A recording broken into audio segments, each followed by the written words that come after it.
guys, and welcome to the newest episode of Be Hero Presents the Bump Card Wrestling Podcast. I am your host, as always, Brian, and with me tonight is my tag partner, Psycho. How are you tonight, Psycho? Doing pretty well, actually. Yeah. Right on. Getting ready for your cruise in 7 days. 7 days, Hogan. Sorry. Inside joke.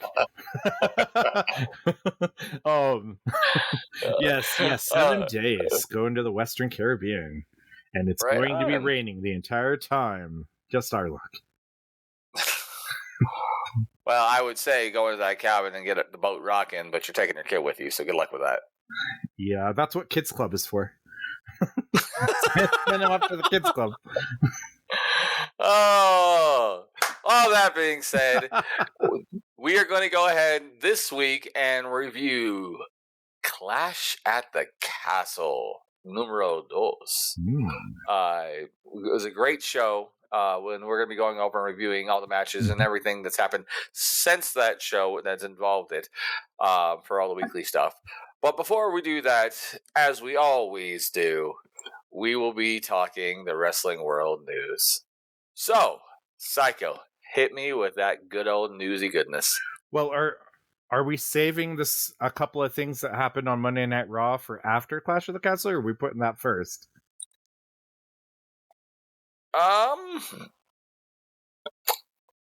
That's a great question. Let's go ahead and save those. Save those. Okay. I've got other news. So, okay. So here's some interesting news. There's a report that there's a multi-year event deal, or a multi-event deal, starting with the 2025 Royal Rumble at Lucas Oil Stadium on Saturday, February 1st, 2025. So for Indianapolis.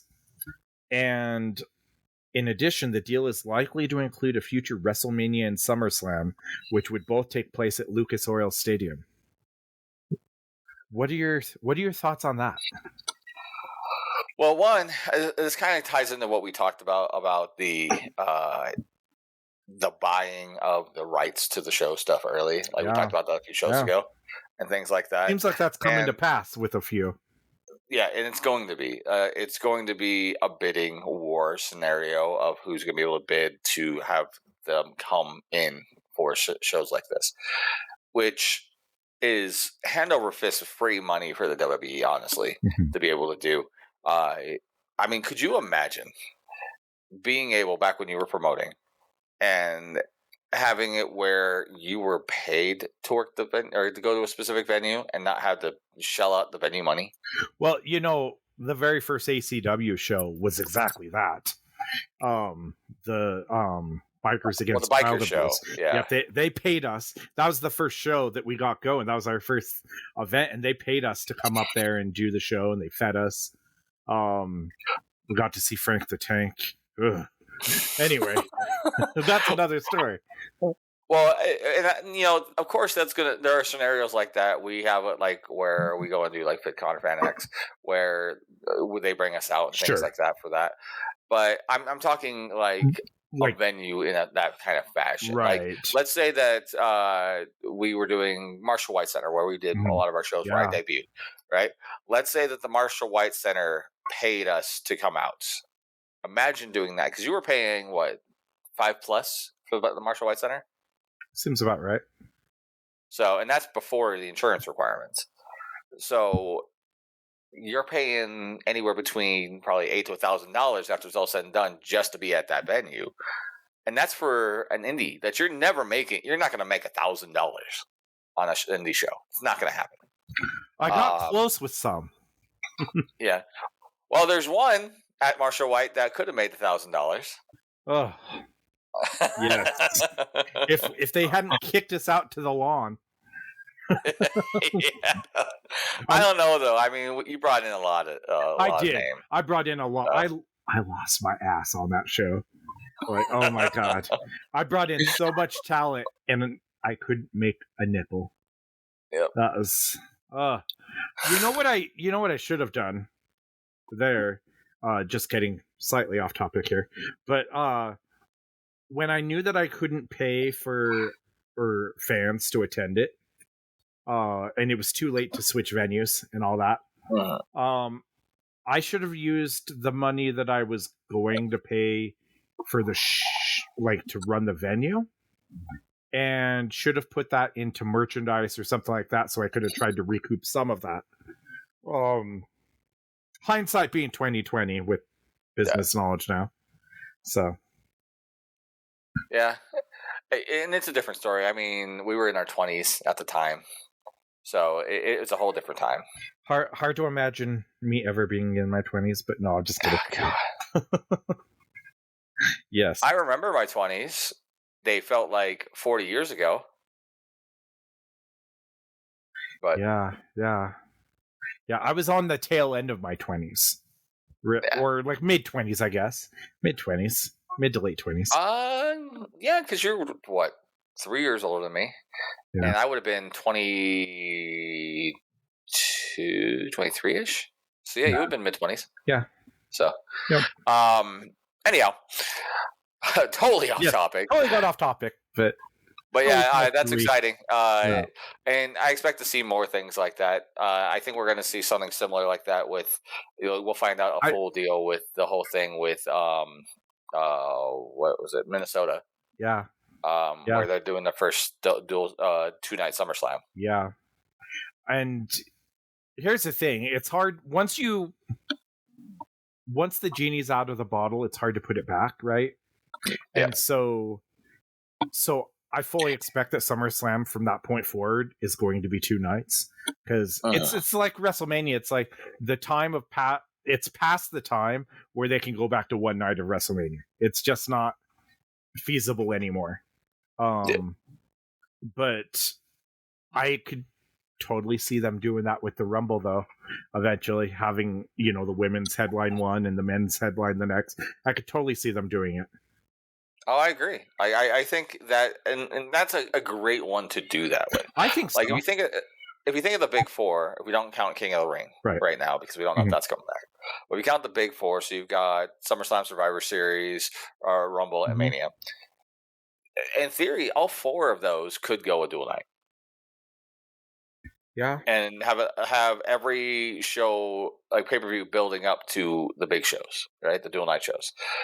That way you have it where you have the weeklies building to the monthly shows, the monthly shows building to the big shows, and the big shows building to WrestleMania.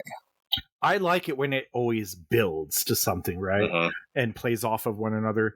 And I was just thinking about it. It's like, because Rumble would be perfect for that. And because then you don't get burned out on the 1 match concept, right? And you give them the time to have their moment. But also, I was thinking about it for Survivor Series. And I was like, gosh, what would they do with 2 nights for Survivor Series? And I thought of the perfect idea. And if they're listening, steal this idea, please. They could do the first night being the old school elimination tag matches. And the second night being War Games. Yeah, the second night could be War Games or whatever. And think about that. You could have people wrestle twice, because you could have them in those and set up, more animosity leading to singles matches or tag matches or whatever, or War Games, maybe. Yeah, I mean, there's so much possibility there. You hit on the nostalgia of that, and then you also play into the current. Like, why not? I think they could totally cash in on that. I agree. And things like that, or like with the Rumble, right? So traditionally the card for the Rumble, especially now that they have the men's and women's Rumble, you generally have the 2 Rumble matches and probably 3 traditional matches on that card. And it's still like 4 hours long, right? If you split it into 2 nights, you have the ability of putting more matches on the card. More matches on the card means more TV time for workers to become stars. More stars means more merchandise. It's just hand over fist money. It makes so much sense. It really does. And it makes those big 4 events mean so much more too. And I see them all getting stadium shows now, or those big those big arena shows or stadium shows, whatever. Where stadium shows are the big ones. Arena ones are the regular ones. Yeah, so the big stadiums, because Lucas Oil Stadium, like you used to not see, SummerSlam get that kind of treatment, and Rumble, was rare, and now they're doing that. I could see them doing it for Survivor Series. Like wrestling, even though the ratings aren't what they used to be, like wrestling is in a very good place right now, or at least WWE is. Well, ratings in general for most everything is not there, but that's dealing with how ratings are done in comparison to things like streaming services, DVR, all of that. Yeah, and it's totally off topic, and all that stuff's also not going to happen until they're on Netflix. So right. So here's another big story. Okay. And I know you said you haven't been keeping up with the news. This one's a huge one. Or maybe it means nothing. But on Jim Ross's podcast with Conrad Thompson, Grilling JR, they mentioned how a friend of theirs went out of their way to text them that they know for sure that Shane McMahon has reached out to wrestlers on the AEW roster to at least hypothetically discuss the idea of joining AEW. I did slightly hear about this. I've been trying to stay out of the world of wrestling news so that these aren't like, oh, I already heard about that. Right. Like these are all fresh for me. Mm-hmm. That one's so big. It's like, you can. It was hard to miss. So I did see some of that, and now even JR talked about in there that it would be huge for Shane to show up there, even for one night, like do a 1 night off contract, and just have him show up for a 1 night thing would be massive for AEW. There's also another story similar to this that was done by Tommy Dreamer that I don't know if you've heard about. I'll bring up at the end. But this one would be interesting. We talked about it before about seeing Shane McMahon. Like, I didn't think it was actually possible, though, to be honest. Like, I was like, that's like no chance in hell, right? Pardon the pun. But but Shane McMahon coming to AEW, I mean, here comes the money, right? I mean, you see what I did there? I did, and I'm disappointed in you. But no, I mean, I could totally see him doing it because I can see the ratings, and the other reason I can see it happening, I see the benefit from Tony Khan, but it's how Tony Khan works when it comes to the business, and it's about the short game, and that's exactly what this would be. They would announce Shane McMahon showing up. He would show up, maybe do a thing, but they would have a big spike in ratings to see what he was going to do. It's the short game that Tony's all about, and they're not going to go anywhere with it. Like, what are you going to do with Shane McMahon in his 50s? He could be an authority figure or someone to come in or manage, I guess, or a stable or something like that. You could totally do that with him. I mean, Flair's doing stuff like that. They had Tully Blanchard or Jake the Snake, and Shane would mean a whole heck of a lot more especially to casual fans. Like, I see the benefit because there's people who are like, what? Shane McMahon's not in a WWE or just a McMahon in general is on in a competing promotion. That would get the casuals talking, even just for one thing. And maybe they tune into AEW when they wouldn't normally have done that. Like I said, I see the benefit for AEW. I don't know 100%.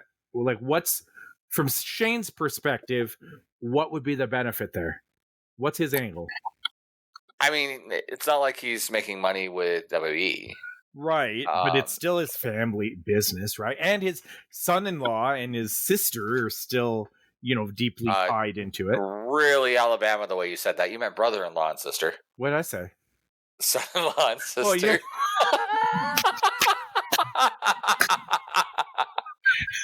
WrestleMania coming to a Kentucky arena near you, or Alabama, whatever. Now we've just butchered 2 states. Couldn't leave it at one. Jesus Christ, psycho.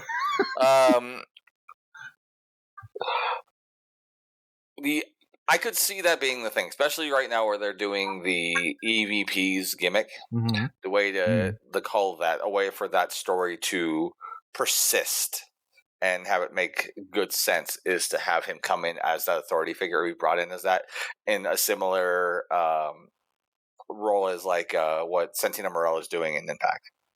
So I could see that, but I can see it. I feel like it's a short gain because it's not really going to go much of anywhere. It right? depends on how they use it. If he came in, did a shoot promo, let's say he did a shoot promo on Vince or Hunter or Stephanie about cutting him out of the business and the whole sale going, and it should have been his. If he cuts something like that and says, so since he can't have WWE, he's going to try to take over AEW, if he did something like that and then formed a stable to go against, AEW, I mean, there's an idea that could draw. I mean, I guess Shane McMahon being involved in like an invasion gimmick. Yeah. I've never seen that before. Hey, 7 years is the rule. After 7 years, you can recycle a wrestling story. Okay, I did that with promos, so. Yeah, but your promos were 7 days. No. 7 days. Oh, you mean the length of my promo? Well, that too. Oh. All right, next story. Yes. Oh man, we get on tangents. So another story that's, as I pull up my notes. So let's see here. Hey, Psycho. You caught me off guard there. Okay, so did you see that Jordynne Grace posted a naked photo with fellow TNA wrestlers? Mm-hmm. Of course you have. I follow her on Instagram. Right. So, and they're naked, quote unquote, but it's a shot from behind of all of them sitting on pool. Yeah, but you see their butts. You see their cracks, barely. And there, she posted a couple other ones where there's a little bit more shown, but they're all covered up. It's risque, but it's not that risque. Jordynne Grace has an OnlyFans that she posts stuff like this on all the time. So she never shows anything, fully, but she shows as close as possible up to that point. Toni Storm does too. Who are the girls? I do not remember. I'm trying to get clarification here. It doesn't say. I don't know their backsides enough to know. But if it's TNA stars, I probably don't know too much of them. Did you hear that so Kevin Kelly is going to take legal action against AEW for his wrongful termination? Wow, I did not hear that. You heard about why, like, his falling out with AEW, right? Mm-hmm. Yeah, so apparently he's going to take legal action. Good for him, he should. So win. Yeah, I mean, that whole thing was kind of messy. Uh-huh. It's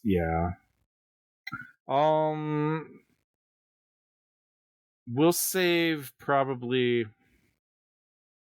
See if there's any last minute things here. Well, why you do that? Oh, I got one. Oh, okay. Jeff Hardy returning to TNA. Yes. Talk about that one. Yeah, with the face mask.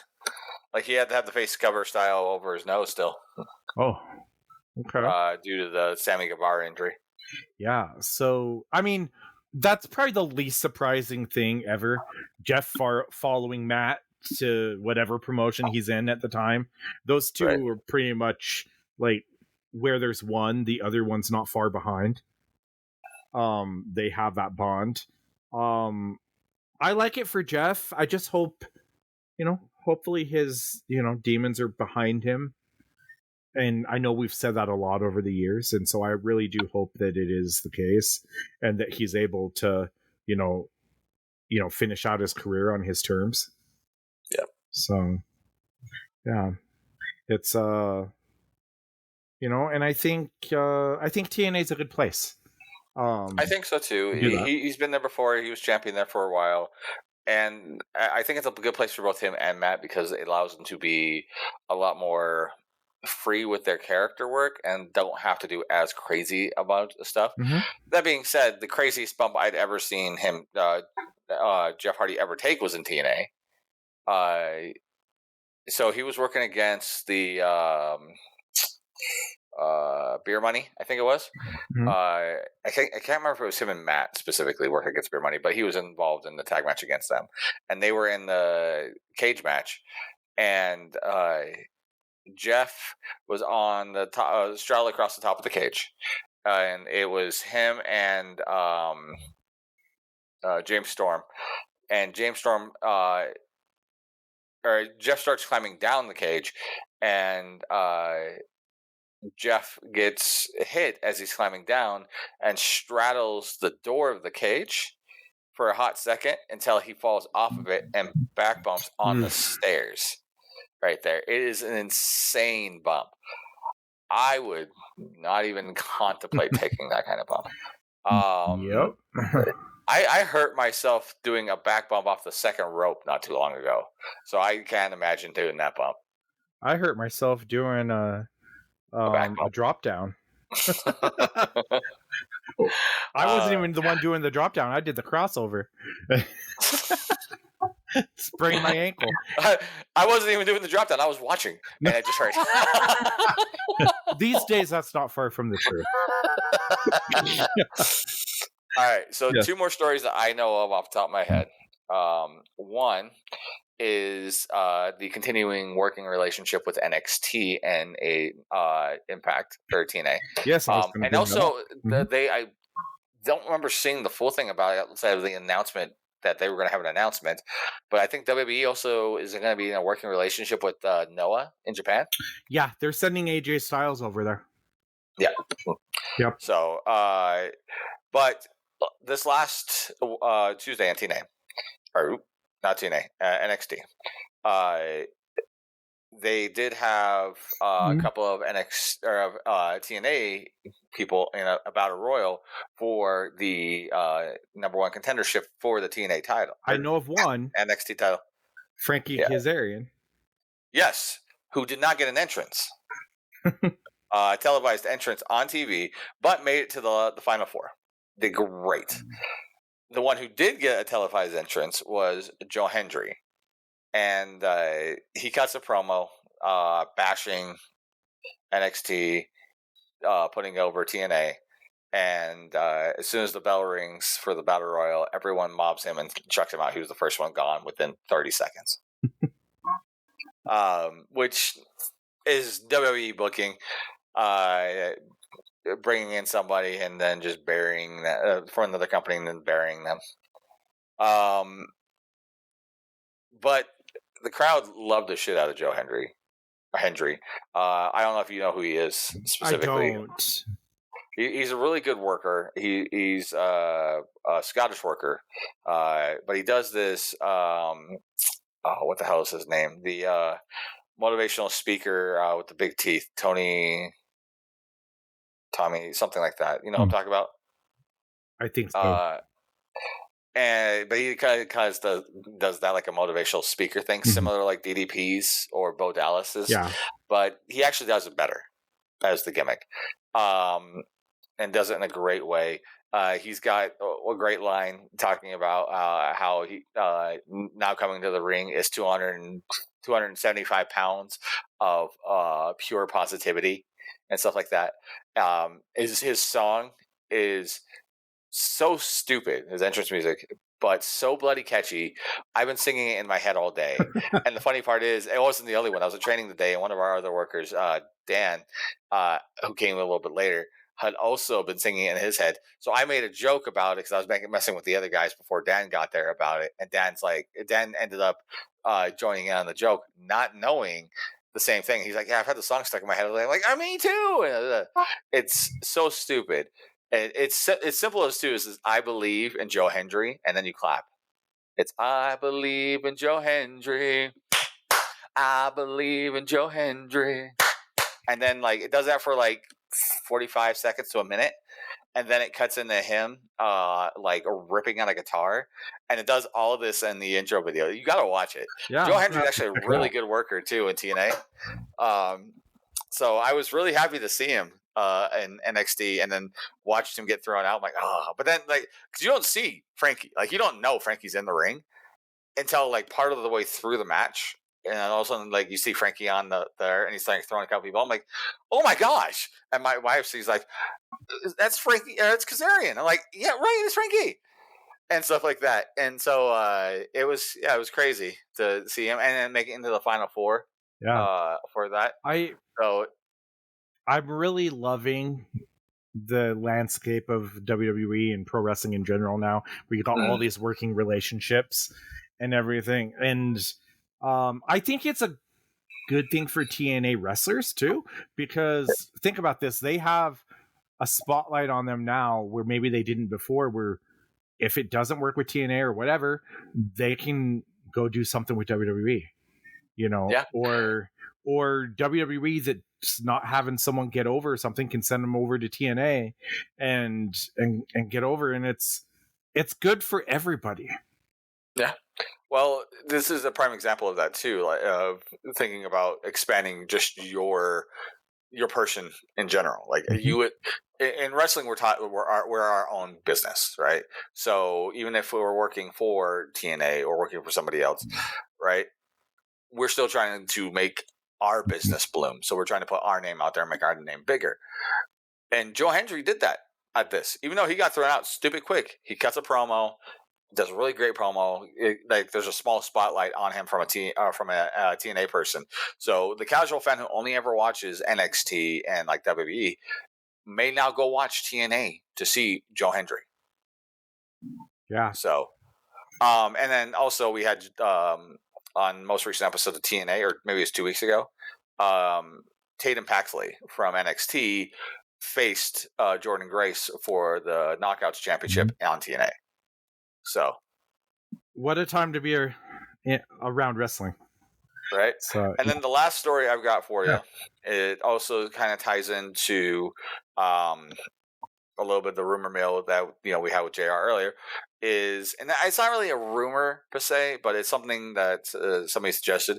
Tommy Dreamer, on his podcast, was talking about how he thinks that Tony Khan should throw a dump truck worth of money at Becky Lynch to have one match against Monet, Mercedes Monet, on AEW on a pay-per-view at All In Wembley. Just throw a dump truck of money at that for one night.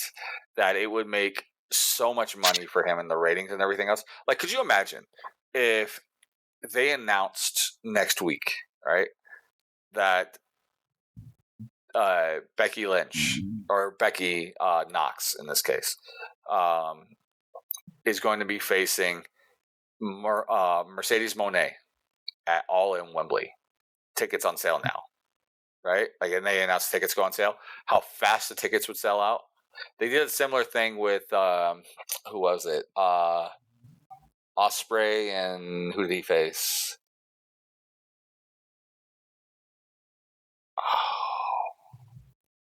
I don't remember who he faced. I want to say it was Ospreay and Kenny Omega, but I could be wrong. But that was like the first match announced. And as soon as that match was announced, I looked at the wife. I'm like, yeah, we're totally getting this. It was like 3 months in advance. Like, yeah, we're still totally getting this because of that match. AEW is where dream matches are made. And even though we've had Becky Lynch versus Sasha Banks, right? We haven't had it in a TNA ring, or we haven't had it in a TNA ring. No, we haven't had an AEW ring either. But being able to do all of that crazy stuff that you can't do in WWE there. So I agree with Tommy Dreamer saying, like, Tony Khan was smart enough. I back up that dump truck. I don't know if Becky would do it, though. I mean, I don't know with Seth in WWE, and I mean, let me ask you this, and this is last thing news before we get into our main topic, but which is more likely? Becky Lynch showing up in AEW or Shane McMahon showing up in AEW?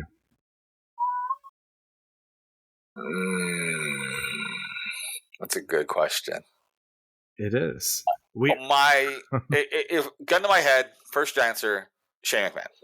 Mm-hmm. I'd say Shane at this point. But it would shock me too. Yeah. Which one I think is the bigger, better one, and the one that they should forward to or try to push towards is Becky Lynch.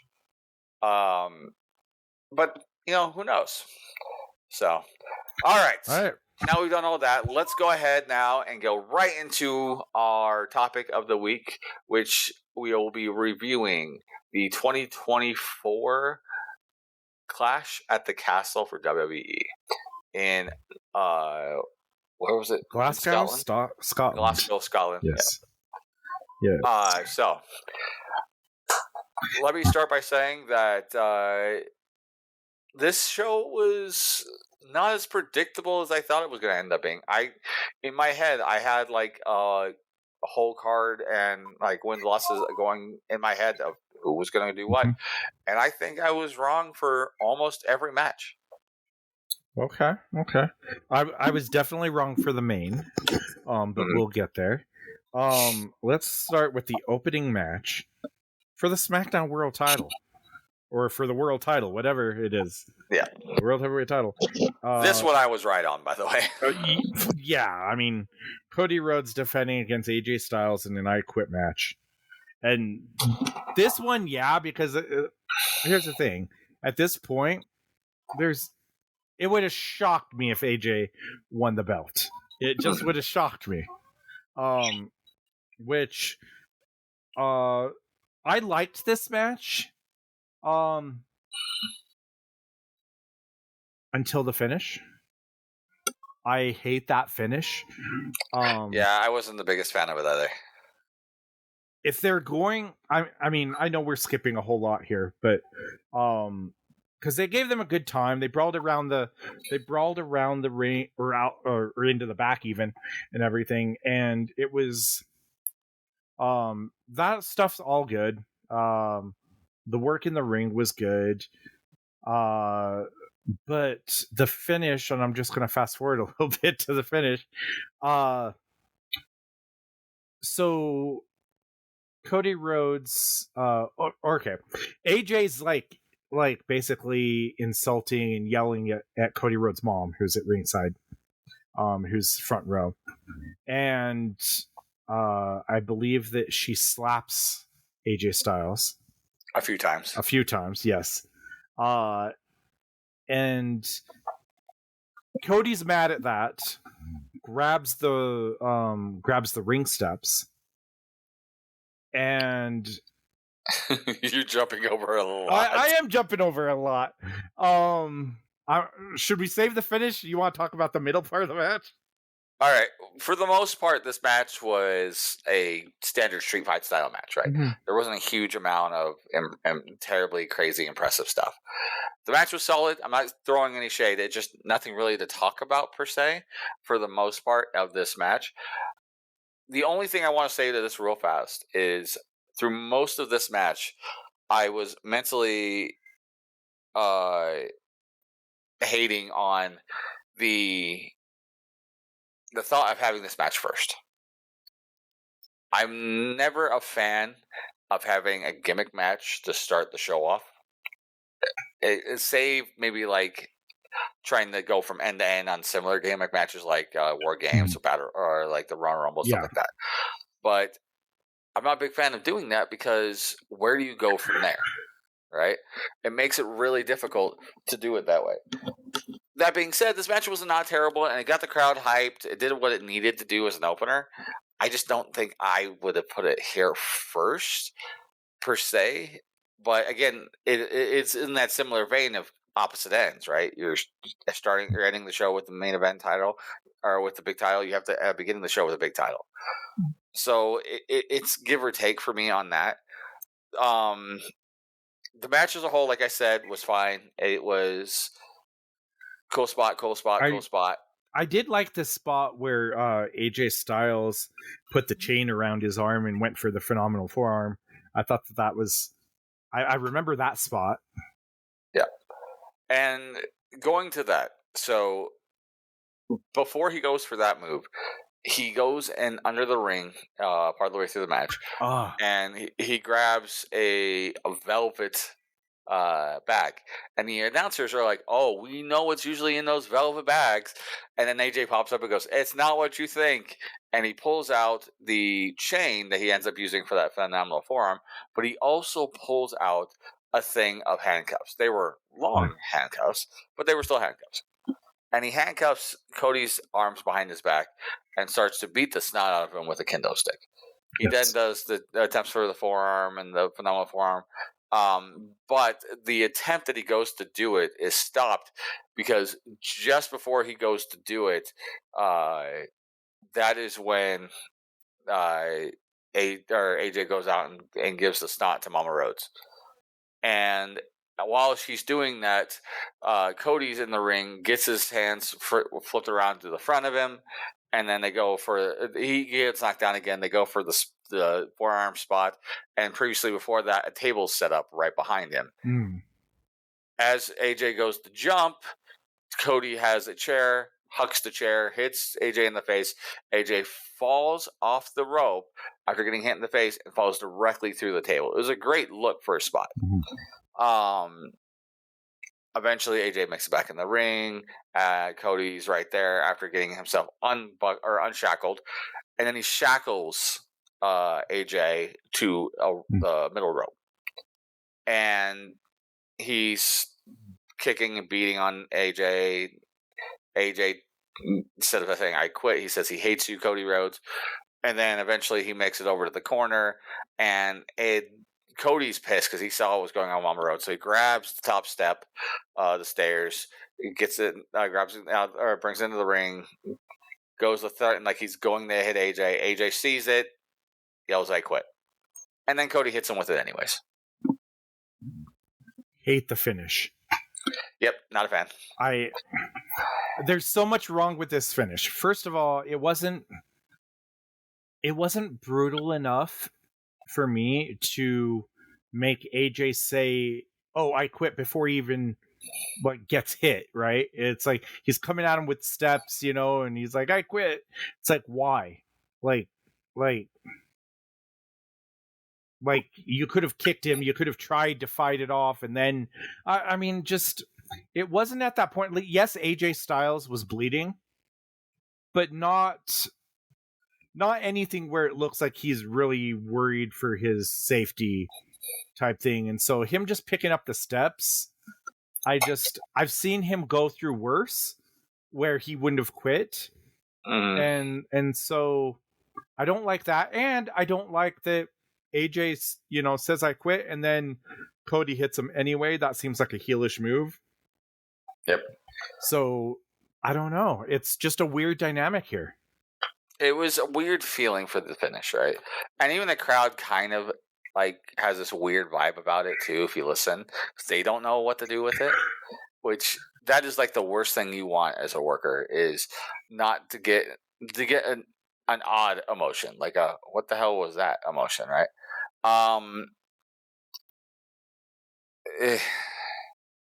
It's not the match I would have wanted to see from those two. The other thing too is I was trying to think back about this during the match. How many I Quit matches do you remember the face winning? Ric Flair won against Terry Funk. I mean, I'm trying to think of another one. Magnum TA won against Tully Blanchard. So I'm thinking the face usually wins in an I Quit match. At least in modern era I Quit matches, the heel usually wins by doing something to the effect of, grabbing Valet, grabbing friend, grabbing somebody, and using them to. It would have made more sense for AJ to look like he was going to harm, Mama Rhodes, and then Cody, that would have made it more interesting for me if he looked like he was going to do something to her, and it would ramp up that intensity level, especially if he was handcuffed to the rope while he was going to do something to Mama Rhodes, and then Cody was showing that like turmoil. That would have made it a bigger deal for me. All in all, I think this match would have been better off being a last man standing match. I agree. I think totally. Really, almost any other gimmick match. I could have also I think I would have also liked the finish with Cody still going over and making AJ say I quit, but doing it as a way tying into him attacking Mama Rhodes. So let's say he does somehow get Michelle Rhodes into the ring or something like that, and is threatening to hurt her, and Cody, it feels like he's gonna make Cody say I quit. Cody is able to get out of it or get whatever the upper hand, and out of the frustration and you were going to do that to my mom, he continues to just beat the snot out of AJ with a chair or with a weapon of some variety, and just continues to lay it in, boom, boom, boom, boom, boom, and he goes for one more big hit, and then AJ says I quit. I think that would have been a better finish. Yeah, I mean, because really AJ quit on the thought of him getting hurt. It wasn't him actually being hurt. It was the thought of it. I mean, if that was the case, if Cody knew that, he should have just came to the ring with the ring steps and then just pointed it at him. It's like, oh, I quit. Could have been you could have saved us 30 minutes. I don't know. I mean, if you're going to do that, you might as well come with a 45 pointed at him and say, right. It's like, I quit. Right. It's like, I mean, if, I hate to borrow a Vince Russo line, but if all of this were real, yeah. It was an okay match. It just, I don't think the I Quit match did it any favors, and I think it would have been better with a different stipulation. I agree. Okay, so moving on, we've got, let's see here, we have the women's tag team titles. We've got Bianca Belair and Jade Cargill defending in a triple threat tag team match against Shayna Baszler and Zoe Stark, and Isla Dawn and Alba Fire. And they had unique rules here. Before I get into something else, they had unique rules here of where each team had to have one person in the match. And they could only tag their partners. I think they've learned from previous ones, so it kind of takes away, from the silliness of oh, I'm going to tag, this other person, or I'm going to tag my partner and pin them so I can try to win the match. It's weird stuff. And we've seen some of that before. So I like that idea. So it's basically a triple threat match, but there's partners to tag. So I like that idea. Yeah. Going into this, Fire had a tragedy. Alba Fire had a tragedy, where her mom passed away. Yep. In a car accident. She wasn't. From what I understand, she wasn't in the car. Somebody in a car hit her and Alba's father while they were crossing the street. Is that right? That's what I've heard too. It was a pedestrian involved accident. Right. And they were the pedestrian, sadly. Yes. The father was injured pretty badly as well. And it was only 2 weeks or something like that beforehand. Yeah, and they were visiting her. So they were there to visit her, and it's just sad all around. And the fact that, 2 weeks later, here she is in Scotland, in her home country, to go after the tag titles. It's a sad story for sure, but they were definitely over with the crowd. Yeah. Well, the hometown crowd. Yeah, that is true. But this match, I don't know. It was okay, but there was definitely some botches in this match. Now, the biggest ones obviously being Jade Cargill slipping off the ropes when she's trying to do a springboard or whatever. And the crowd, like the online community, kind of crucified her basically for it, and we're saying she's too green, she needs to go back to the performance center and all this. But in looking back and later on too, apparently the ring ropes were really, really loose. Yeah, there was a number of people that were having issues with it. It wasn't just her. If I remember right, AJ ended up having a weird slip up. There was a match later that I think, if I remember right, had a slip up. Well, there's the main event, which we'll get to. Yeah. And it's not the last time too. Like the following Raw, which was not in Glasgow, but the following Raw also had a lot of the similar issues, where Braun Breaker slipped off the top rope as he was going to go for the Steiner, the Frankensteiner, and almost landed on his head. So it's a continuing problem. Well, I don't know. Is that a ring crew problem when not tightening the ropes enough, or is that like a equipment malfunction? It could be either. Theoretically, like I don't know how WWE's ropes are. I know they use cable instead of rope. No, it's the opposite. They use real rope instead of cable. They don't spring off like they're real rope. We use real rope. WWE's always done real rope, and then WCW did cable. Then either which way, like there are two different ways that you can do the ropes, right? You can have each rope of the three being a singular rope and having them connected in one point in one corner. It's called the hard buckle. Or you can do individual ones where they have individual tightening per corner for them. I believe WWE does the single hard buckle corner style. And if it is, it's like ours. If that's the case, when it's a single one, the ropes could go be loose relative to the connection in the hard buckle that causes it to be loose, or ring crew not doing things right. Prime example right now, our training, our rings are loose on one side because of improper tightening for the ropes. And it could be something as simple as just one person being out of sync with the other three while tightening the ropes that cause it. So it could easily be something like that. Yeah. It definitely had an effect on this match for me. But and for Jade apparently. I slipped too. I'm just kidding. So from all the springboards you've done. Yes. No, I've never. I'm trying to think. I've never done a springboard. I did jump up to the top rope. I used to be able to jump straight up to the top rope and do my X Factor off the top rope, but yeah, those days are long gone.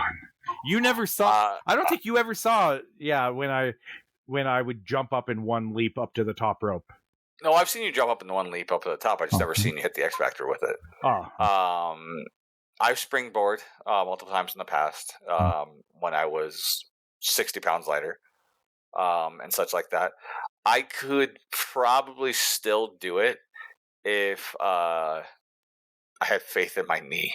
So I can almost do it now. Like I can jump up to the top rope, but it's a little more sprawled than a proper springboard would allow me to do.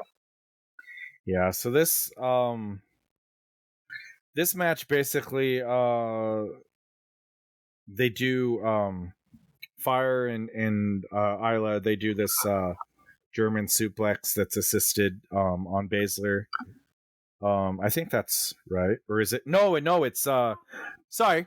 Bianca Belair and Jade Cargill do the assisted German suplex thing that they do. They do that on Shayna Baszler.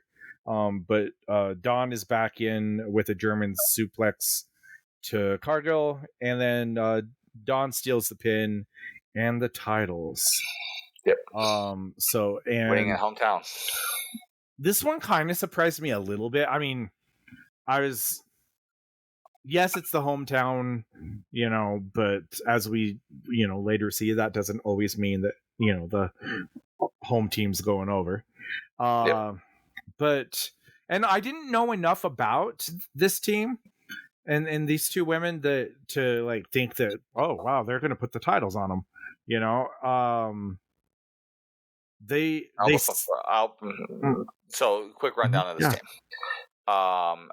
Former NXT tag team champions. Okay. They also had multiple matches and stuff, like big matches in NXT UK. Alba Fire was a former women's champion in NXT UK, and had a number of great matches in NXT. This team has always kind of circled around the Drain of Good. But with that being said, I didn't see them going over either. I thought they were going to be the ones taking the pin, and the titles were going to go to Baszler and Starks. Yeah, Stark. I apologize. Yes. But yeah, it surprised me. And I was actually kind of surprised that they were taking the titles off of Jade and Bianca so quickly. You heard the rumor of why, right? No. Fill me in. As far as I know, it's a rumor, but it's a pretty prevalent rumor. Is we might be getting a little Bianca Belair coming soon. Oh wow. Okay. Well, if that's the case, because I thought that they were going to build to, Bianca and Jade for WrestleMania next year, and I guess there's still time, right? There's still time that could happen for WrestleMania. I mean, theoretically, yes, if she came right back. Oh man, that'd be like almost immediate though. Yeah, depending on how far along she is, but I would think that if she's that far along, then they wouldn't have her in that match to begin with. You can technically wrestle and take the bumps up to the beginning of your second trimester. So, oh jeez. Well, I know because Soraya's or Paige or whatever, her mother was pregnant with her when she was still wrestling. So yeah. I guess it is. If I was pregnant, I wouldn't take the chance. But yeah, no. And our friend who's also a worker, we've been very keen on making sure what she can and cannot do, even though she's not past her first trimester yet, to make sure that she does not have problems. Yeah. But with that being said, this match, for all the most intensive purposes, it was fine. Fire and Dawn ended up having more of an extended finish. In fact, at one point in time, you can actually see the production crew kind of run over to them and be like, all right, guys, get to the back. Yeah. Yeah, all in all, it was okay. And it was an emotional title win, especially with the whole tragedy.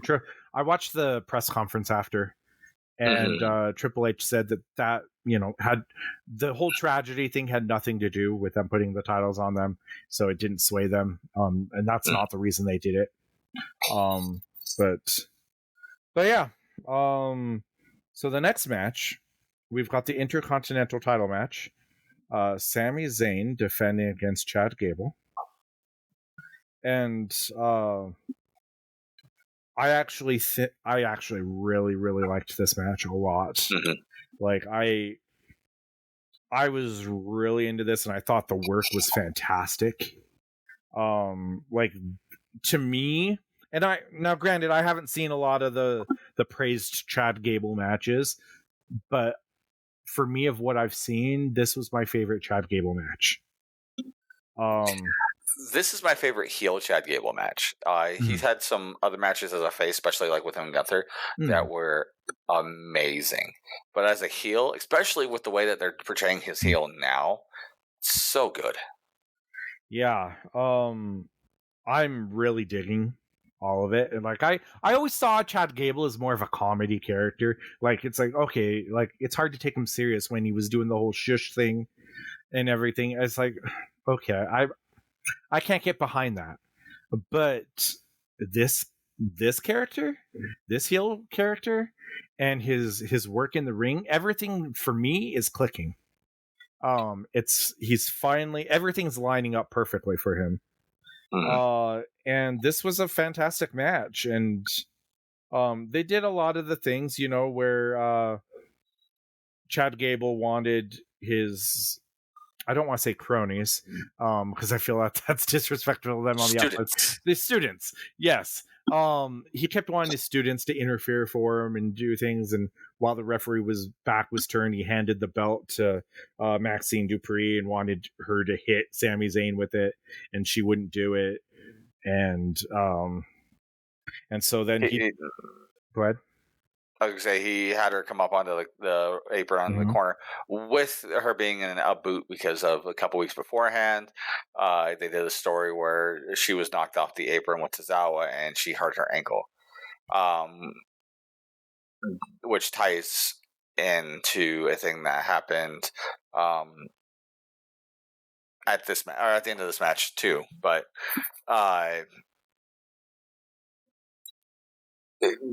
as it's happening, where he's berating her while she's on the apron in the corner, Sammy comes in for a hula kick. Chad sees the last second moves. Sammy does not hit Maxine, but almost does. And then Chad tries to roll him up for a pin. 1-2, nothing. And then they go from there. Yeah, and they do I kind of like the spot where so Chad Gable had the ankle lock on Sami Zayn over the barricade and whatnot, and Sami Zayn basically rolled through on it and ran Chad Gable into basically almost like a chop block onto Maxine, which it looked, I don't want to say good because it looked good, but it was like, it's like, that was quite a hit, it looked legit. Yes, it looked legit. And so that happened, and he didn't seem too broken up about it. But Otis carries Dupree to the back basically, and while Chad Gable's trying to get them back, he's distracted, and Sami Zayn hits the haluva kick to get the pin. It was the perfect mesh of in-ring action and the storytelling. That's why I probably liked this the most, because it was like it was hard to really pick anything that was bad with it. I actually thought Chad Gable was going to go over here. I did too. I thought that this was the time they were going to pull the trigger on Chad Gable, and maybe I thought that maybe it was going to be where Otis goes to hit Chad but accidentally hits Sami Zayn, and then Chad gets the pin or something like that.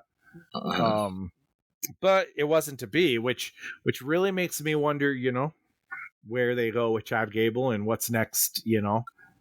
His contract's coming up. He's gonna no, he resigned. Did he end up resigning? I hadn't heard that he resigned. Yeah, they Triple H mentioned it on the press conference after the show. Okay, cool. Yep. So he's resigned. So I mean, why would he leave at this point? He's getting the biggest push of his career. It's true. And you know what happened on Monday.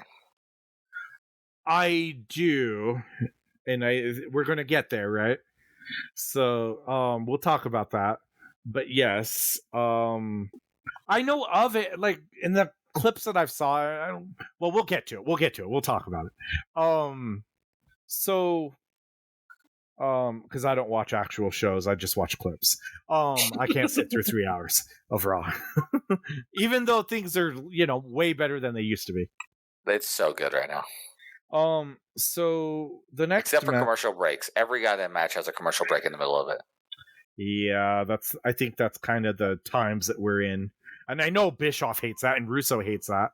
The matches are too long, according to them, and I kind of tend to agree, because I'm like, for a TV match, like there should be like one great TV match where it goes through the commercial, but it shouldn't happen every time. It should be, that was one of the things that was good about Vince Russo's booking is that the matches never went through a commercial unless it was a big main event match or something like that.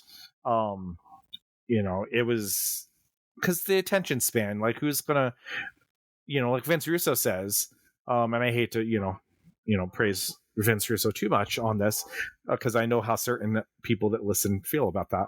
But like Vince says that if it basically trains the audience, it's like, okay, I know this is going to go through the commercial, so I can step away or I can change the channel and come back and the match will still be going on. So I'm not missing anything. And so I don't know. Is what it is there. Anyway, moving on to the next match, we've got the women's title match. We've got Bayley defending against Piper Niven. Oh, yep, another hometown girl. Yes, hometown country. I guess we better way saying it. Yeah. Did you hear about the story of how this match like came to be backstage? So I guess Piper, she heard, about the Scotland show, happening, and she went up to Triple H months ago or whatever, weeks ago. I don't know the timeline, but went up to Triple H in the back and was like, and Triple H is like, yes. And Piper was like, I'm just going to shoot my shot. And Triple H said, is this about Clash at the Castle? And she's like, yes. He's like, we're working on it. And she was like, all right, good talk. Nice. She was like, oh, that was easier than I thought it was going to be. So,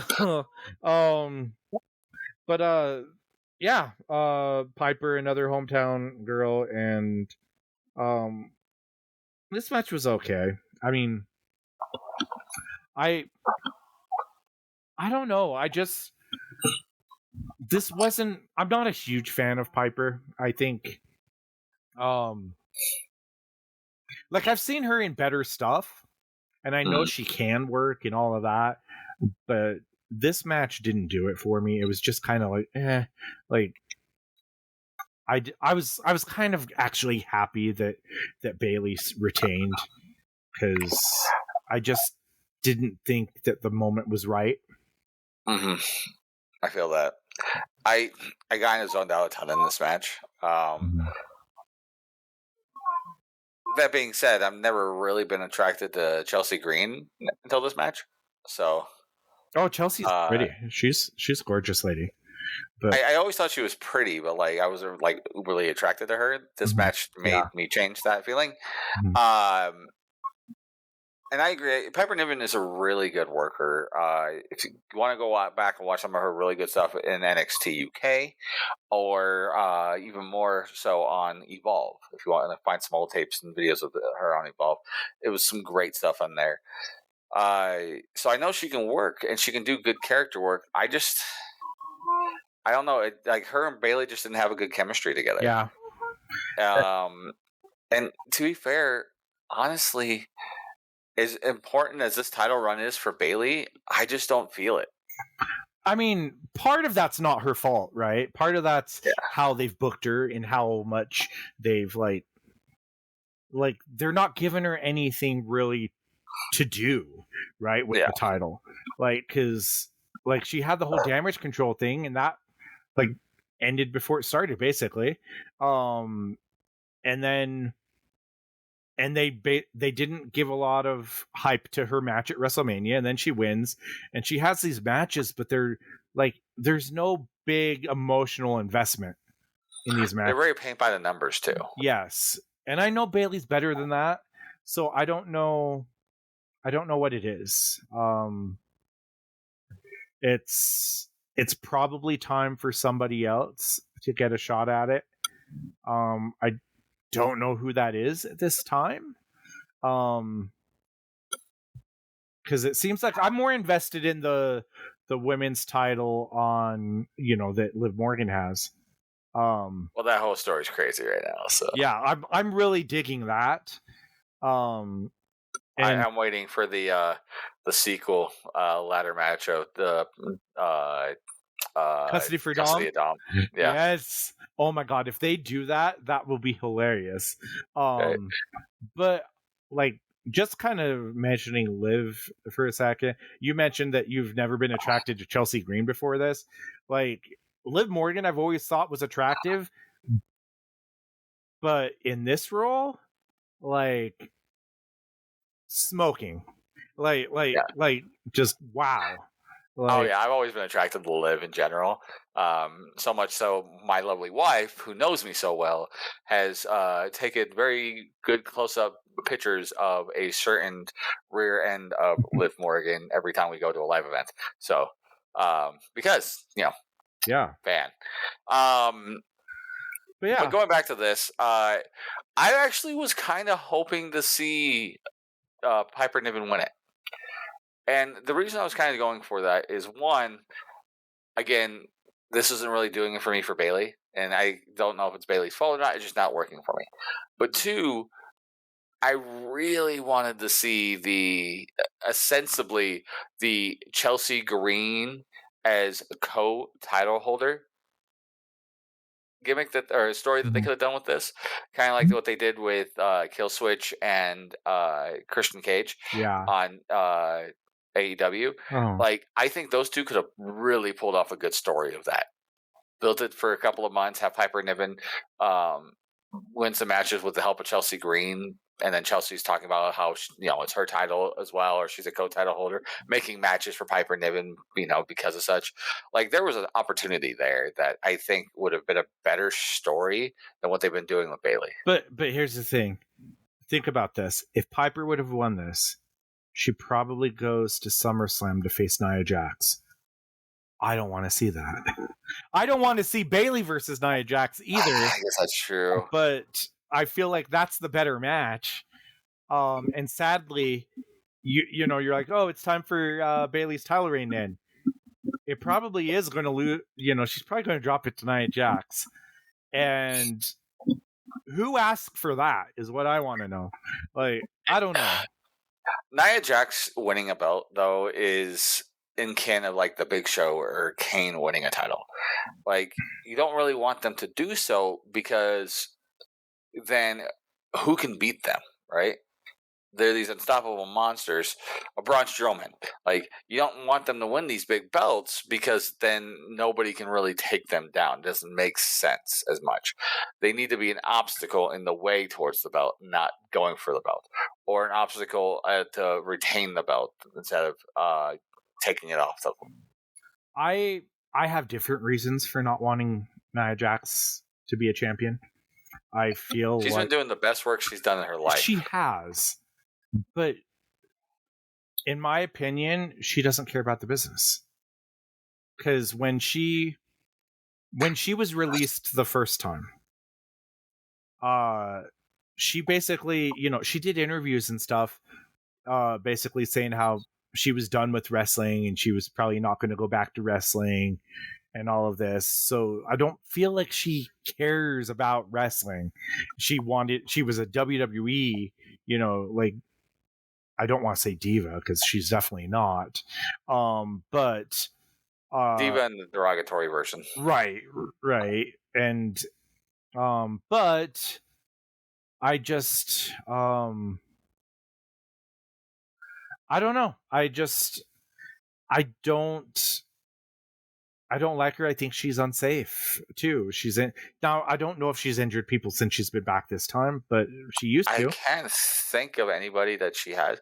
And again, her match quality's been better, and not just with the names, right? Like, she's had some matches with people like Zoe Starks, right? Not saying that Trish isn't good at all, because she's very good, but like, it's not a person I would have expected her to have a good match with, and she did. Yeah, it's I mean, I guess we'll see. I mean, it's probably time for them to do something else. I'm just not thrilled with seeing Nia be the one to take the title from Bayley. Like, is this the better choice? I don't know. I'm much more invested, like I said, in the Liv Morgan thing, and then when Rhea Ripley comes back, like I think there's your SummerSlam match there, and I think that that's going to be the story in that alone is going to be great, and Liv's improved a lot too. Yeah. All right. So, and the last thing I want to say about this Piper Niven match with Bayley, the finish. Oh, excuse me. The finish. So Bayley pins her with the crucifix, right?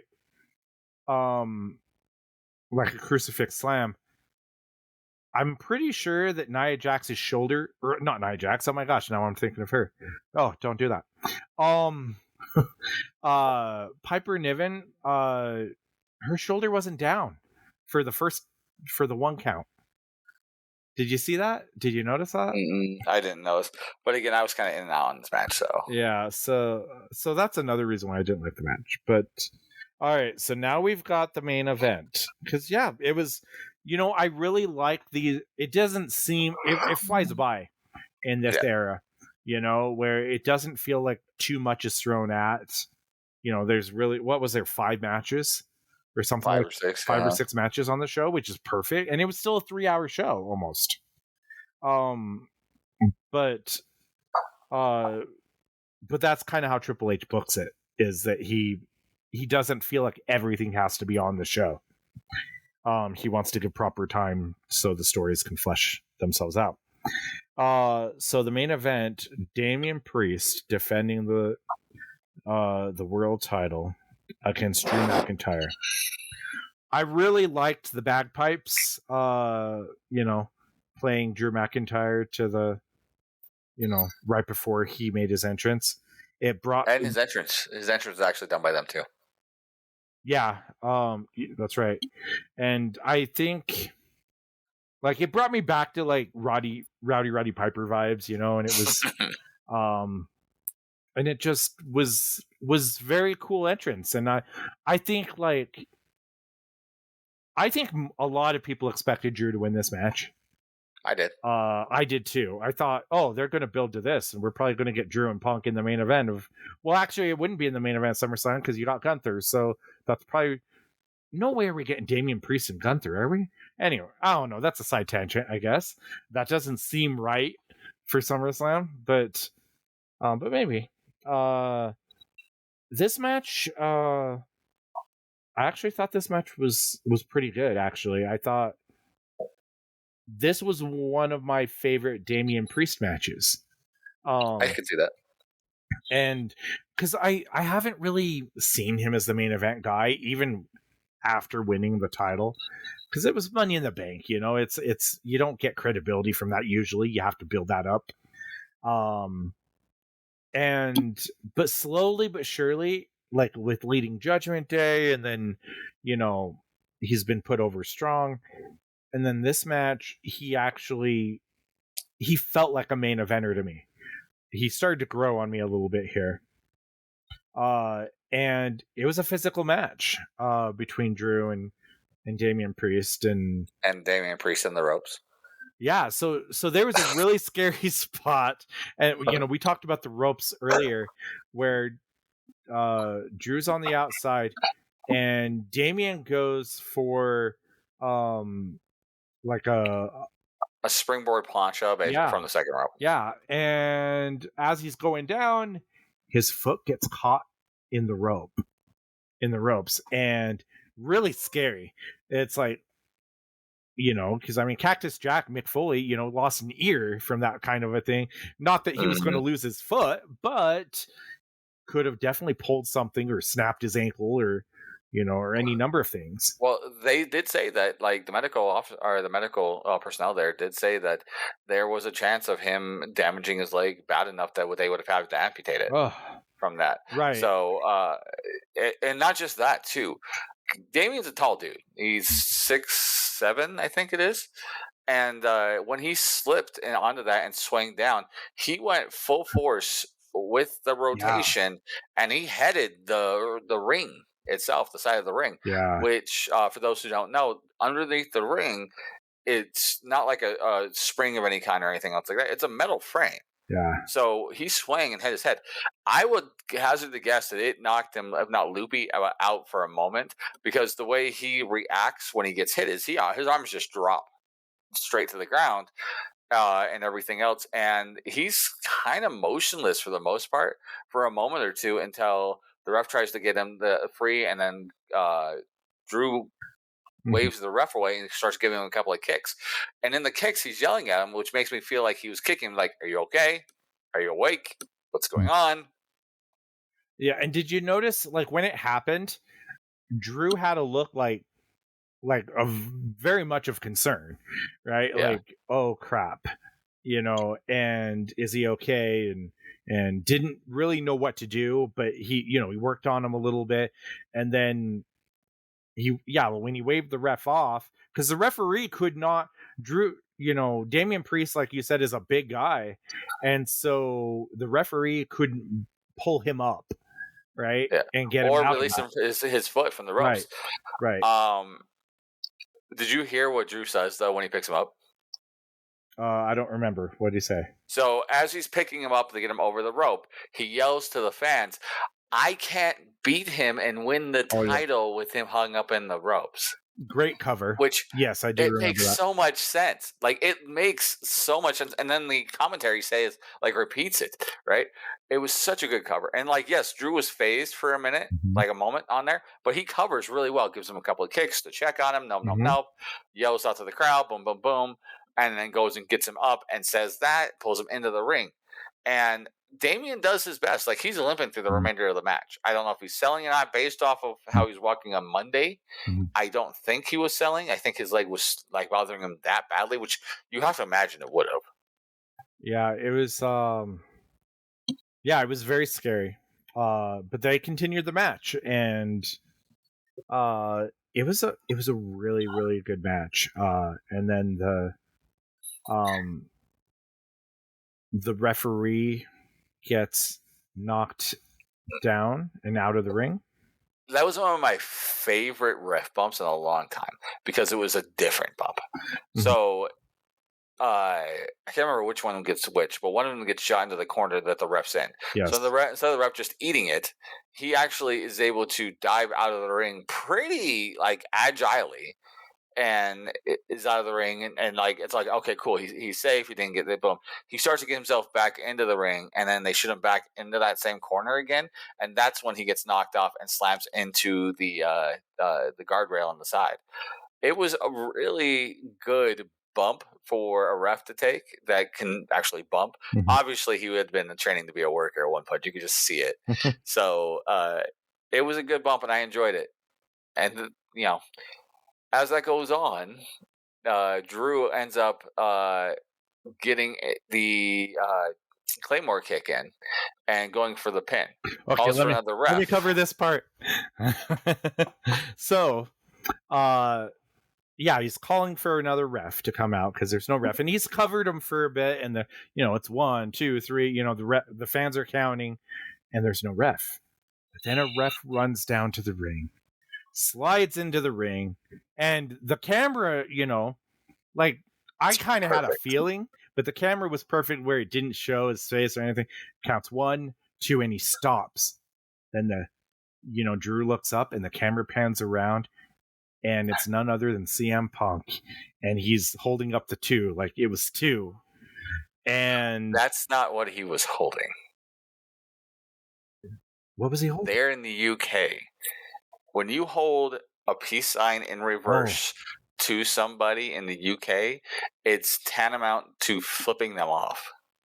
Oh. Okay, so that makes it even better.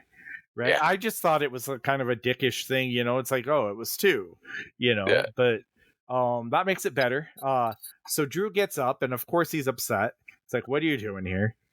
And they're arguing back and forth, and Drew just snaps and like grabs Punk by the throat and like basically rushes him to the corner, choking him. And then CM Punk kicks him low. And then Drew or Damian Priest Does he finish with something there, or does he? He finishes with the chokeslam. He does That's right. the south side of heaven. Yep. So he hits that, and South of heaven. South of heaven. south of heaven. Yep, and gets the pin. And it's really great. And if you like, Wade Barrett, who was on commentary, just completely rips into CM Punk. It's almost like, gosh, is Wade Barrett going to come out of retirement, to face Punk? Because like he's ripping into him like that, and he's even on the post show, like he was like he should be fired. Like, how is this even allowed? And all of this, and it played into what happens the next night, whatever. But did you not see the behind the style, or after show stuff with McIntyre? Where he attacks Corey Graves and Michael Cole. No, I didn't see that. It has to be So after the match, he's losing his damn mind. He's like, "How is he in? Like, how is he a ref? What's going on? Da da da." And like, he gets in the Corey Graves' face and he pushes him into the seat and knocks him down. And then he pushes Cole, and it's Wade Barrett who has to stand up and calm him down. Like, McIntyre is playing it up. Like, he is hamming it up hardcore with the amount of pissed off he was for this. Where was this? This was after the show was over. There's like videos of it being aired and stuff like that. And as well as WWE has aired a video of it on their TikTok. They should have had that on the main show. Like, that would have made it even all the better. Yeah. That's because it would have been. It reminds me, this whole thing. I think they do show it on Raw. Like, okay. I think they show a clip of it on Raw, which is good. You remember what I was saying about how you can recycle storylines after 7 years? This is Bret Hart. Bret Hart, Drew McIntyre is playing Bret Hart right here about how he was screwed and everything. And then the next night on Raw, let's get there now. He says, screw this. Real quick. Yeah. Great match, by the way. Oh, yes. Even with the screw up on there. In fact, if anything, I think the screw up kind of added to it in a way. Like an unintentional way, but a great way. It was, and I agree. I think this is one of the best, the Damian Priest match. That being said, yes, Monday nights. Well, but so what did you think of the show overall? The Premium Live event. I thought it was fine. Each match did a good job telling a story. Not every match was worth having, I guess, a better way of saying it. Like, honestly, the Piper Niven and Bayley thing, outside of being in Scotland, it was there for that. Easily, it could have been a SmackDown match. But I think it did what it needed to do. Like, there were some great matches, like the main event, Sammy and Chad Gable. They had a great match. Yeah, like there was good stuff on. I think those were the two best matches. To be honest, I agree. So yeah. I thought it was good. It served its purpose. So the next night on Raw. So we'll talk about Drew McIntyre, and he basically cut a promo, and he was just like, ranting about Punk screwing him and everything, and saying, that screw this company. Oh, go ahead. He doesn't even get that far. Mm-hmm. Like, I don't know how much of the video actually. So he's out there, right? And he's getting ready to say something, and then the crowd starts chanting Punk, right? Okay. And he has this like snicker on his face for a second, and they continue to do it, and he like lowers his head and everything else, and he goes, CM Punk. And he stops and waits a minute for the crowd to react with it. And then he goes, CM Punk. And he starts to say something else. Like, he starts going into something, and he stops, and he's like, screw this company. Yep. I quit. Like, the actual part of him talking in the promo probably was maybe a minute and a half. The whole promo, because of the reactions and everything else like that, was, I think it went 5 minutes altogether. It was, again, chef's kiss. Him walking to the back. They show him walking to people. Like, as he's walking back, Pierce is right there, and he's like, "No, I'm quitting. I'm done. I can't. Not with this anymore." He walks past H. H is trying to stop him. He's like, I can't. I'm done. No. And H is like, let's go talk and stuff like that. So they do this whole thing. Like, it was great. A great promo to tell a story without saying much. Yeah. When that Drew McIntyre and CM Punk match happens, it's going to be fantastic. Mm-hmm. It was funny because Punk was on the press conference after the show. I don't know if you knew this. They had Punk come out. As soon as they said, "Oh, we have a last minute entrant, into our press conference," CM Punk, Renee or not Renee. That was many years ago. Yes. Gosh, I forget who it was. Maybe it was Kayla. Yeah. Kayla Braxton, Yeah, or no. Who's the other one? Redmayne, Jackie Redmayne. Might have been her. I don't know. It's one of Kathy Kelly. I think it was Kathy Kelly. I could be wrong. I don't know. Sorry, they don't. It's one of those three. It's one of those if it's not like if it's female, it's one of those three. Yes. And they said we have a last minute person. As soon as they said CM Punk, I was like, is this a good idea? Is this actually happening? And Punk comes out eating donuts. And he does, he takes questions, and I was like, oh, be careful with these questions. And somebody asked him if, because they're bringing back here, this should have been in the news section, but they're bringing back the event Bad Blood for the anniversary of Hell in a Cell.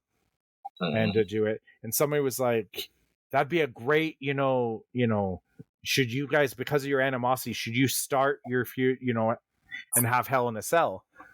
And Punk is like, this is why you should never book a wrestling company.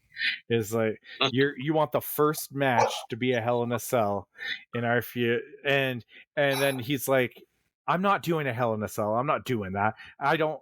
I'm going to use my fists as weapons or my forearms as weapons, and I'm just going to beat the crap out of Drew McIntyre. And he basically, Punk says, as long as I'm alive, Drew McIntyre will never be WWE champion, which is really interesting. So, there's that animosity there. It's like, ooh, how's this going to play out? This is almost like Austin and Bret Hart. You know? And it is, and it's so much of a mix too, because Drew's over and then not over, depending on where they're at. Punk is over and not over, wherever they're at, right? Like, it is very much in that same vein. Like, I disagree. They're going to Chicago on Friday, right? And it's like going to Canada. Oh, right. For Brett. They're both over, but just in different ways. They get heel heat or crowd cheers. They're over. Both of them are over everywhere. It's just, which are they in favor or not in favor? Well, that's what I'm meaning. Like, I mean, like, depending on where you go, one's the face, one's the heel, but they're never both a face. Yeah, it's fantastic storytelling, fantastic. That blurring that line. And you're picking a side too, right? As a fan, you're like picking sides. Like, are you on Punk's side? You on McIntyre's side? Like, I'm on. Oh yeah, of course. Drew's, of course. Yeah, right. So that was just great. A whole great spot. Him quitting, which obviously he's not quitting. He just signed that big new contract. It's the Brett thing. Yeah, it's going to be great. I imagine we're going to see McIntyre tomorrow night on Friday, or tonight as it airs. This airs, but I imagine we'll see him on SmackDown tonight in Chicago. Yeah, maybe, probably. Wherever they go with this, I'm there for it. I'm really liking it. All right. One last thing also happening on Monday that we want to talk about. Yes. So, you want to cover this? Well, totally will. Huh? So, as we've been seeing now for months, honestly, the build up to the Wyatt Sick Six, the 5 to be 6 eventually, hopefully, possibly. Did they name that on the show? Name The them? Wild 6-6? Yeah. Or They the did? Wyatt 6. I don't know. They didn't actually drop a name for that per se. They didn't, but like I've seen like WWE posting things like, on it's like, where did they I watched the segment and I'm like, they never mention, like they only say at the end, that's the only words they Uncle say. Howdy, And yeah. And it's like, so we're awfully assumptive here, but go on. So we had the main event, which was Drew, or not Drew, Jey Uso and two others whose names escape me, going for a Money in the Bank qualifying match. Oh my gosh, Finn Balor and Rey Mysterio. They're having a 3-way, which was a very good 3-way. If you guys have a chance, go watch that. They have that, and Jay wins it, and he goes through the crowd to the back after the match is over, right? And as he's heading to the back, the lights go out. And by the way, before I go into this, JoJo, Bray Wyatt's fiance, before he passed, and as well as Bo Dallas, gave their blessing to Jey Uso for doing the fireflies, the lights and stuff like that, which is something that people started doing anyways, but they gave the blessing for it, so he's been, they were going with it. So that's why you've been seeing the fireflies and the lights going out with Jey Uso, which ties out perfectly with what comes next. He leaves, the lights, the fireflies come back, the lights are off, and then they do the door gimmick that they had when Bray Wyatt came back the first time. Where they had the door come out.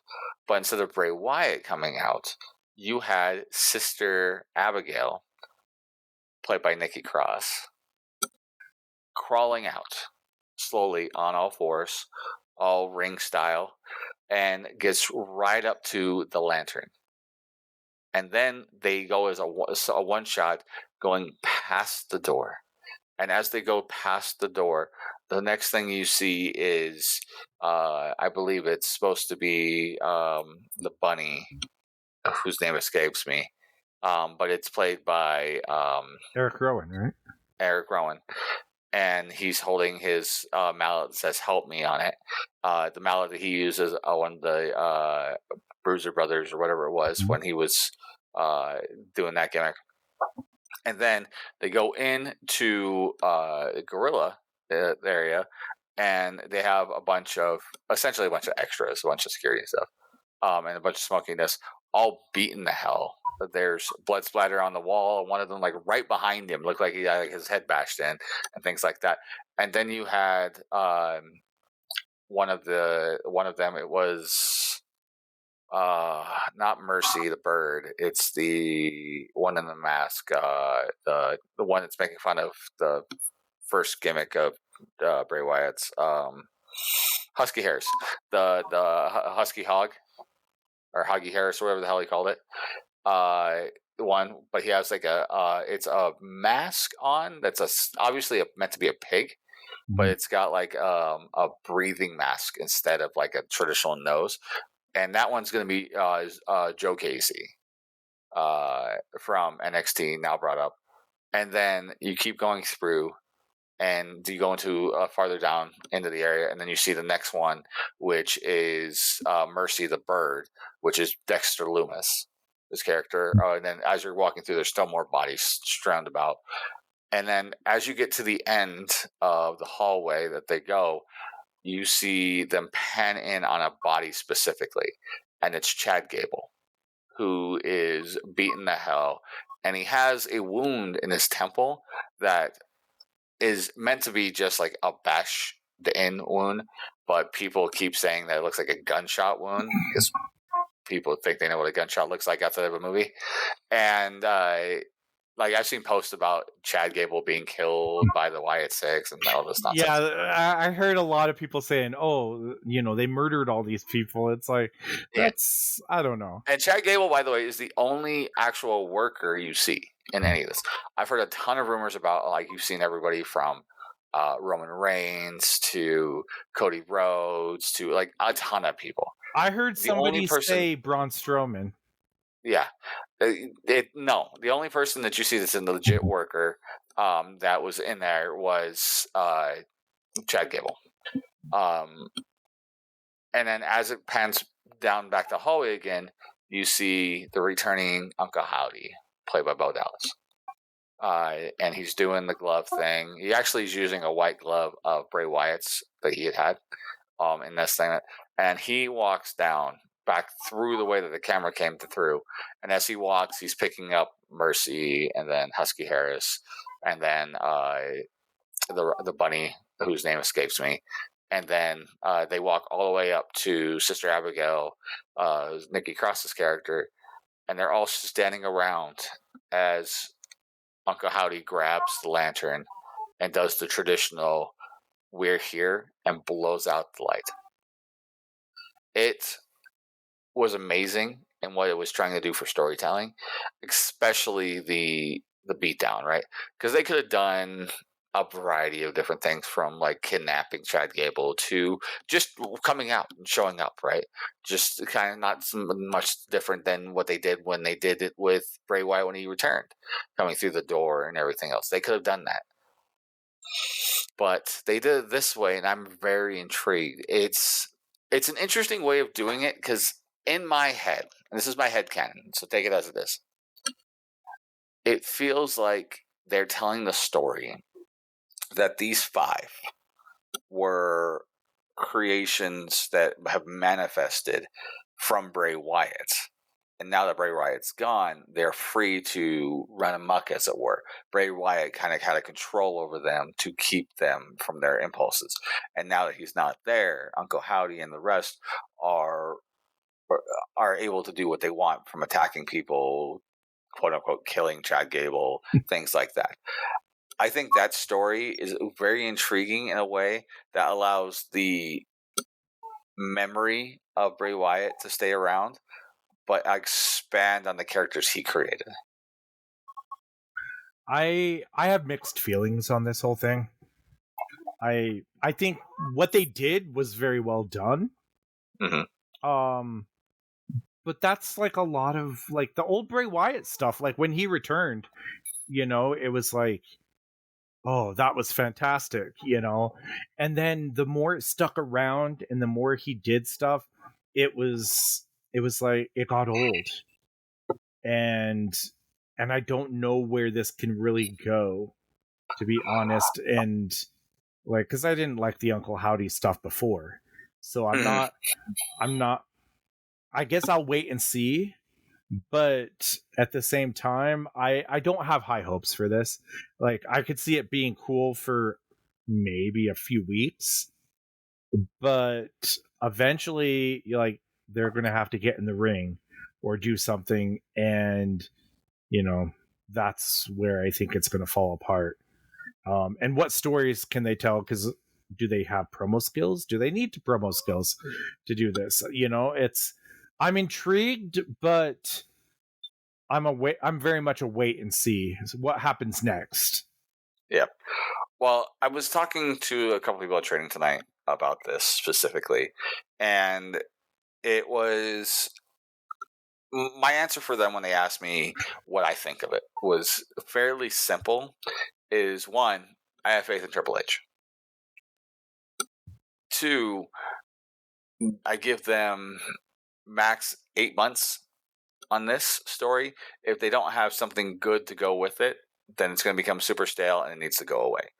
8 months is what I would give it. If they have a good story that they can build with it over that 8 months, then it gives them feet to stand on to pursue more. But it's going to take a lot. And you also have to build it in a way where it can move outside of Bray Wyatt. I'm excited because there are so many people, so many fans of Bray Wyatt out there that they're going to come just for this, but it needs to expand beyond it, or it's going to die on the vine. You can't do a sequel to Gremlins by doing Gremlins 1. You need to make it expand it. Mm-hmm. So, yeah, I guess we'll see on that. But interesting week in wrestling for sure. oh, I agree. But guys, I want to know what you guys think about all of this, right? Let us know what your feelings are about Clash at the Castle, about what's going on Raw and SmackDown and NXT. Just reach out to us. Let us know your feelings about the state of wrestling as a whole right now. And you can do that by going to our social media, which is Be Hero Media on Facebook, Instagram, and Twitter. And you can also go to our website, which is BeHeroMedia.com, to find everything that is about Be Hero Media. You can also reach out to me directly at Mike Burke, DCW, at Facebook, Instagram, and TikTok, and Mike Burke Pro on Twitter. And you can reach out to Psycho at Psycho Wrestling on the Face of Books. All right. In addition to that, guys, I wanted to let you guys know a little bit about what's going on in my world of wrestling, specifically Devotion Championship Wrestling. As this airs tomorrow, Saturday, June 22nd, we'll be doing a show up in Ogden, our Kamikaze show that we do every month, almost every month. Tussle Time. It'll be a great show. It's actually one of my favorite shows because, one, it is a 21 older bar, so you get to be a little more less family oriented and a lot more adult with it. So it's a good time. Plus, alcohol. How could you go wrong? But you guys can go to that show. If you don't feel like you'll be able to make that show, though, please come to our next Bar Fight show, once again in the bar in Salt Lake City at Aces High, July 5th. And that is also fun. That one's a little different, though, because there is no ring in there. There is no rules. It's just a whole lot of fun. And then following that, our family-friendly regular monthly show at Light Tree Studios. And that one will be the Great American Day. I'm super excited. The Great American Day is always a great show for us. And if it's anything like our last show, End Term, was, we had over 300 people at the show. It was a huge show. So please, if you're excited to go to any of these shows, reach out to us as soon as you can to get those tickets. We will turn you away at the door if there's no room left. And that has happened a lot recently. So please reach out to us on social media, on Facebook and Instagram. That's Devotion Championship Wrestling. On Twitter, DCW Salt Lake City. And on TikTok, Devotion Wrestling. You can also go to my socials and DM me directly to get tickets from me if you want. All right, Psycho, is there anything left? I think we covered it all for this week. Do you have anything left in your heart, in your soul? What a weird question to ask me. 7 days, Hogan. All right, guys, with that being said, I hope you guys enjoyed this episode. It was definitely a great show to watch. And stay tuned. We are going to be going back to doing our retro reviews. We have a couple lined up for us to do. If you want to reach out to us through our social media and ask for some other ones for us to review, please let us know. Again, hit us up on our Be Hero Media on everything, social media pages. But for the rest of Be Hero Media, he has been Psycho.